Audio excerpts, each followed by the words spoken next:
The people who own the crocodile farm were pretty pleased to get him. It's not every day you get a massive crocodile like this for free. They let him settle into a big enclosure like this one, and they could see that he was a very healthy male crocodile, very strong. They thought he'd have pretty good genes, and they wanted to pass those genes on to all of their offspring. They sort of wanted him to be their stud male. Didn't really turn out as well as I hoped for them, unfortunately. After he settled into the new enclosure for about a year or so, they thought, okay, let's introduce a female and see how we go about breeding them. They expected him to mate with the female pretty much straight away. Unfortunately, instead of doing that, he actually killed her. Turns out he's pretty fussy with his girls. They weren't really sure why that happened. Really? They thought perhaps because he's a wild crocodile, very new to captivity, he might have just been maybe acting a little bit extra aggressively, just to establish the fact that that enclosure was in fact his territory and no one else's. With that in mind, they thought, oh well, we got it for free, we may as well give him another chance. So they let him settle in for another year or so, introduced a second female, but unfortunately the same thing happened. So he wasn't really going to work out as a stud male. He was going to kill all his girlfriends instead of mate with them.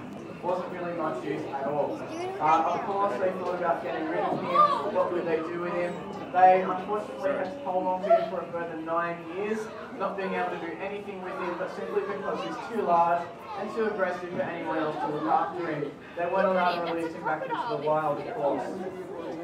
So they had to hold on to him. That is until we came along looking for a large crocodile down here. Of course, it didn't matter that he was going to be very aggressive because he's going to be by himself, that's the way he likes it. And his size is just a plus for us. We really wanted a big crocodile. So it worked out pretty perfectly. It wasn't all that easy to get him down here though. About 6 of us reptile keepers had to go up to where he lived. Brush off on our large crocodile still. We had never actually worked with such a big crocodile before, so it's a great opportunity for us. And of course, adult crocodiles definitely have their own sort of personality, so we had to get to know him a little bit before we felt comfortable to bring him back in and look after him on our own. Once we did get to know him and had that confidence to bring him down, we had to get him out of the water, have a rope in his jaws, which he would then clamp onto. We then wrapped it around his jaws so that we could approach him without getting bitten. Secondly, we put a heavy cup over his eyes. Now you might think that's unnecessarily cool or nasty,